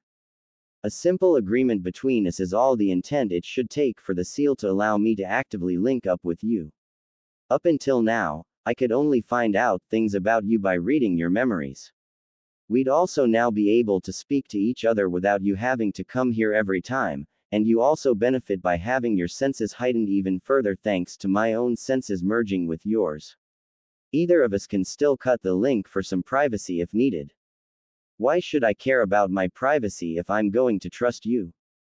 Believe me, when you get older, you'll want all the privacy you can get, the fox retorted with a snicker. The blonde just his head in confusion, but shrugged. Sure, let's agree to that. It sounds like a great help for us both. The Kyuubi grinned. So be it. We should be able to link up now. Indeed, they both felt something shift slightly in the air around them, as if some unknown force just responded to their conversation non-verbally just now. Next term, I would like for you to fix this mindscape so it isn't such a shithole to live in. It only takes a little bit of concentration to be able to change anything in this place with your mind, so I'll help you with that when we have time. This will help improve your training exponentially when you come in here to train your mind and chakra while your body rests at night. Naruto immediately responded with a sharp nod, having no objection to that. Third term, this one you may have difficulty accepting but you must do this. It's for both our sake or the deal's off, is that understood? The fox spoke with a serious gaze, and Naruto gulped. The fox's expression suddenly switched from serious to clear amusement as it held 2 fingers up. You must limit your ramen intake to only 2 times a week. It said in a sing-song voice that did not match the rows of sharp teeth as it smiled, baring them all. Naruto facepalted, clearly tricked by the serious atmosphere just a moment ago. The fox was enjoying the look of utter horror creeping up on its container's face at the prospect of actually having to eat his beloved ramen like a normal person should. What the hell was with that sudden change, fox? And why the hell do I have to cut down on the food of the gods? The fox once again bared its sharp teeth in a wide grin that looked purely demonic, and the boy involuntarily gulped. I may be viewed as a demon, but I am also based on a fox. It's my nature to enjoy jokes and tricks. You will provide plenty of entertainment by the way. The Kyuubi had to chuckle at Naruto's indignant, "Oi." Before continuing, you should be glad I'm actually allowing you to eat any. This so-called food of the gods you love and trust so much is the primary reason you're a shrimp for your age.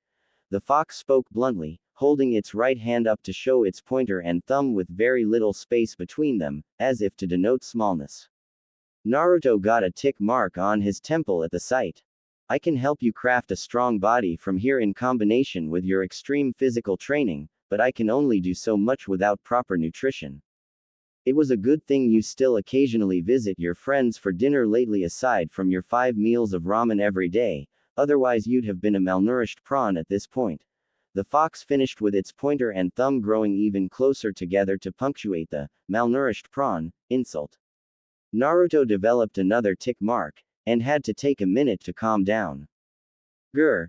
Damn it. I'll do it. I'll give up on that stuff if that's what it'll take for me to get strong enough to protect my friends.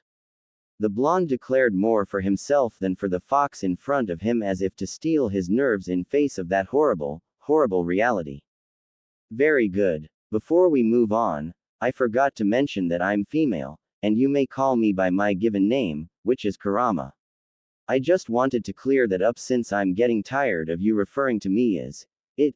The fox now named Kurama dropped this bombshell as casually as if she was talking about the weather. What? Was Naruto's intelligent reply as he stared up at her in shock. The great fox seemed to take offense to this. Is there a problem with the most powerful entity in the world being of female nature? Kurama slowly ground out as the temperature in the room seemed to drop a few degrees. Naruto straightened up, sweat pouring buckets down his face. No, ma'am. It's just that, you have such a wonderfully deep voice, so that's why I was confused. The fox rolled her eyes with a sigh at the failed flattery. It's just the way I am. Do you expect a smaller version of me to pop out from some hidden curtain and say, pay no attention to the tiny fox behind the curtain? With a squeaky voice, she muttered in a sarcastic tone, then sighed again at the boy's totally lost expression. She waved her hand dismissively. Never mind, it was just an old expression I picked up many thousands of years ago. Moving on. Naruto, this is the last term of our partnership. When I think you're powerful enough and ready, I want you to go hunt down and kill the man who took control of me and made me attack your village. I doubt you have any issue with that considering he's responsible for everything that's happened to you since then. If you succeed in that, I promise I will be content living out the remainder of your lifespan within you, and I will swear not to have anything to do with Konoha and its allies when I get out. I just don't want to be sealed into another person. Kurama finished dictating her terms and awaited the boy's reply. Before that, there's something I need to say to you. Naruto finally spoke with a serious expression after thinking a long moment. The fox was wondering what he meant when her eyes widened at what she saw. The boy was now on his knees and hands, dunking his forehead into the water to touch the floor in a classic submission posture. Kurama, I am truly sorry for that time when I tried to take my own life. While I did not know you were sealed inside me at that time, it did not excuse the fact that I could have killed you as well. It was never my desire to drag anyone else into that. Also, I want to thank you too. You saved me. Because of that, I've been able to fix myself up enough to move on and work for a better life now. Naruto spoke in his most sincere tone possible. Kurama was so stunned by this display that she didn't say anything for a minute. She finally found her voice and growled with an annoyed expression. Get up from that pose and don't ever do it again. You are my container and partner, and you will not bow down that low in submission to anyone, not even to me. Is that understood? She growled out. However, her face settled into a more gentle expression as the boy picked himself off the ground. But, you're welcome and apology accepted. The blonde boy gave her a million-watt smile as he walked up close to the bars and stuck out his right hand out between them. Deal accepted. I expect you to work me hard, Kurama-sensei. And I expect you to do me proud as my container, Uzumaki Naruto. Kurama replied as she stuck one of her giant claws out to let the boy grip it on the very tip, and they shook a little. After releasing and letting the comfortable silence settle in the air for a moment, the boy decided to say something that was on his mind. Did you do something with my memories back then? Apparently I was supposed to have these fake memories put into me so I would forget about what happened, but I knew right away and I still remembered everything anyway. The giant fox put a finger to her muzzle as she thought for a moment. I'm not quite sure about that. It may have been something to do with my chakra interfering with the effects of whatever that man with the long ponytail did to your mind. If that's the case, then, with my help, you could be immune to mental probing and torture. Another useful trait of our partnership, it seems. That got her a foxy grin from the boy. She then perked her head up and seemed to glance at something that Naruto clearly wasn't seeing. Now, I sense something is going on outside, so you should be waking up soon. I'm done healing your wound and only a few minutes have passed out there. Be careful, as you'll be weakened for a while. We will speak more about this arrangement later when you're rested up, Naruto. See you later. See you then. The blonde container replied as his waving form began to fade out. Looking at the spot where he disappeared, Kurama had to let a toothy smile grow on her face. So that was your son, Kushina. He'll surprise me many times, I'm sure. Outside with the twins and Hinata a few minutes earlier, Hiashi, Hizashi, and Hinata found themselves the only ones standing close to Naruto's body that was currently glowing, tinting the surrounding night air in crimson color. The others already ran away in terror, screaming about a demon fox coming loose, their oh so important Hyuga pride and composure completely forgotten. The three Hyugas stayed rooted in place, staring transfixed at the beautiful but apparently deadly red chakra slowly whirling around the boy's body in a protective manner. Father, uncle, what is that? Hiashi noticed his daughter asked that with no fear in her voice, only open curiosity. He also noted his brother stiffening uncomfortably. I am afraid I cannot tell you that, my daughter. It is a secret only this child can tell you himself. I recommend waiting on inquiring about this until you feel you have gained this boy's trust, that is if you wish to pursue a friendship with him. Hiashi replied softly as he still kept a firm hold on her shoulder, making sure she didn't get close to the body just yet. Now then, we must prepare to greet Hokage-sama. The clan head spoke as he and Hizashi turned around and Hinata reluctantly followed suit, a little confused. Her unasked question was answered immediately when the sight of the Hokage and 6 of his Anbu escorts jumping down onto the walkway from the air greeted them. The third's face was grim as he surveyed the scene, from the broken body of the black-clad shinobi, to the 3 Hyugas, and finally to the crimson glowing body of the Kyuubi Jinchuriki. What happened here? He asked calmly, but his tone did not hide his tension at seeing the Kyuubi's chakra floating around the boy's body. A few minutes of explanations brought everyone up to speed. They were also dismayed to discover the kidnapper, when one of the Anbu investigated his body, turned out to be the diplomat sent from Kumo. The Hokage rubbed his temples at the upcoming headache, as he'd have to deal with an international incident when word of this eventually reached Kumogakure. In the meantime, 3 of the Anbu were now standing guard in a triangle formation around Naruto as the crimson chakra continued to twirl around him. After a few minutes of anxious waiting, everyone noticed the red glow was beginning to fade away, and the chakra eventually shrank until it finally retreated fully into the boy's body. The Hokage and everyone else held their breaths for what seemed like eternity until they saw the boy stirring awake. The old man stepped closer until he was just out of the boy's range, with his escorts tensing into readiness. Naruto-kun, is that you? Are you okay? Groaning, Naruto opened his eyes to see the very concerned face of his surrogate grandfather. Hokage Jiji, what are you doing here? He murmured tiredly. The third let out an explosive breath of relief as he discreetly signaled his Anbu to stand down. Only Naruto would call him that, and this was definitely the same boy he came to know and care for. He'd have to put off his discussion about the red chakra, at least until he was able to get alone with the boy soon. He noted the young Hyuga girl bravely stepping up. Anyo, what's your name? Hinata asked with barely any stuttering, surprising the twin brothers a little. I'm Uzumaki Naruto. It's nice to meet you. The boy replied with a tired and sheepish smile as he sat up. Well, Naruto-kun, my name is Hyuga Hinata and I want to thank you for rescuing me once again.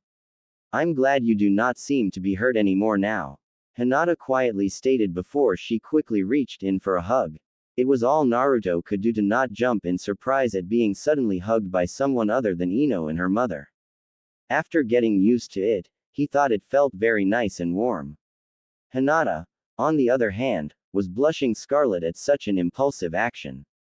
Both hid their slight disappointment upon letting go of each other. I would like to see you again soon when you recover, if that is permissible with my father. Hinata shyly stated as she glanced at her father. Hiashi nodded slightly in approval before turning to his twin brother. Hazashi, please return to the compound and inform them that all is well.